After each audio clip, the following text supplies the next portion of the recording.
Have you ever thought about whether there's some kind of knowledge out there that could just completely change your life? I don't just mean what you know in your head, but how you feel, how you experience every single moment. Well, in this explainer, we're diving into the ancient verses of the Gita because they make this huge, profound promise, a path to a truly joyful life. So let's see what that's all about. And boom, here it is, right in the text. This is the promise. And it's not a small one, is it? It's basically saying, hey, there's this secret wisdom, and if you get it, you'll be free from all suffering. I mean, that is a bold statement, right? So what on earth is this knowledge? And that really gets you thinking. In a world that's just flooded with information, with science, with endless things to learn, what makes this particular wisdom so special? Why is it considered the supreme form of knowledge? Well, the verses give us 4 really key reasons. Okay, first up, it's permanent. Just think about scientific knowledge for a second. It's awesome, but it's always changing, right? What we thought was fact 20 years ago might be totally outdated today. But the wisdom we're talking about here deals with the ultimate unchanging truth of reality. Once you get it, it's final. There are no version 2.0 updates. Second, it's eternal. You know, the verses suggest that this world we see with all its chaos and constant change, it's not the whole story. This knowledge supposedly peels back that curtain and reveals the one true reality that's holding everything else up. And once you see that, all other knowledge just kind of feels secondary. The third reason is that this knowledge is completely and utterly fulfilling. You know that feeling when you learn something new and exciting, but it just opens up 10 more questions? It's like a never-ending rabbit hole. While the claim here is that this wisdom is different. It actually quenches that thirst for knowledge completely.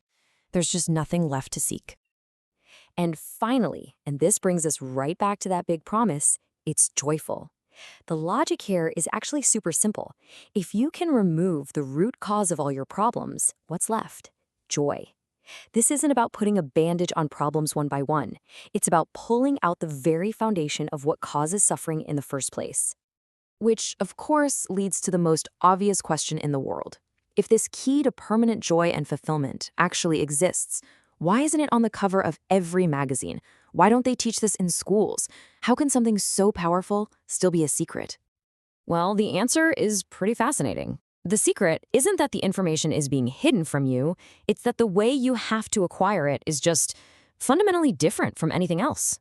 You can't just be taught it. You have to realize it for yourself. This slide nails the difference perfectly. Think about a scientific fact like gravity. A couple of geniuses figured it out, and now we can just teach the concept to a kid in 5 minutes. Easy. But this spiritual knowledge, it just doesn't work like that. It can't be handed over. Every single person has to go on the journey and discover it on their own. A really great way to think about it is like getting a PhD. You can read 1,000 brilliant dissertations and understand all the theories, but that doesn't make you a doctor. To get that title, you have to do your own original research, have your own breakthrough. It's the exact same idea here. Hearing the words isn't the same as gaining the wisdom. So if this is all about personal discovery, what does that path actually look like? Well, I'll tell you, it is not a simple walk in the park. It's not about how smart you are. It's about qualifying yourself on the inside to even be able to perceive this truth. So this is key. The journey doesn't start with picking up a book.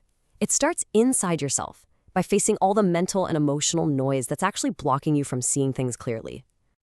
And the verses are super specific about what these internal obstacles are. Things like lust, anger, greed, arrogance, jealousy. They're described as being like static on a radio. You're trying to tune into a beautiful, clear signal, but all this noise is just distorting it. The idea is, as long as our minds are run by these intense emotions, we literally cannot perceive the subtle reality this knowledge is pointing to. Okay, so once you start working on clearing out that inner static, the actual path of knowing has 3 main stages. First, you have to listen. You have to hear the teachings from someone who has already walked the path. Second, you introspect. You think about it, you reflect on it, you make sure you really get it. And finally, you transform it through meditation, turning it from just an idea in your head into your actual lived reality. And yeah, if that didn't sound hard enough, there are other massive hurdles. I mean, just finding a truly enlightened teacher, that's incredibly rare. Then you have to keep the faith, even when what you're being taught seems to fly in the face of your everyday experience. Plus, you've got the constant pull of the material world trying to distract you. It's a lot. So, after all of that, after navigating all those challenges, what's the reward? What's waiting at the end of this incredibly difficult journey? Well, this is where we come full circle, right back to that incredible promise we started with. To really get what the reward is, the text gives us this perfect analogy. Think about it. Reading a travel guide gives you indirect knowledge of a city. You know the names of the streets, you've seen pictures. But when you actually go there, when you walk those streets and smell the air, that's direct knowledge. It's a personal experience that's a million times more real. And that's it. That is the ultimate prize. This isn't about adopting some new philosophy you can talk about at parties. It's about a fundamental shift in your perception. It's the difference between reading the menu and actually tasting the food. The end result is a direct, personal, undeniable experience of reality. And the way the verses describe this state of being is it's beautiful. It says that when this direct knowledge is finally gained, life stops being a struggle. The whole world becomes like a theme park, a place of wonder and excitement, and your life becomes a picnic. So we're left with this unbelievably powerful idea, a secret wisdom that promises a permanent end to suffering and a life of pure joy. It's not hidden in a vault somewhere. It just requires this profound personal journey to uncover it, which really leaves us with just one final question to think about. What does it truly take for any one of us to begin?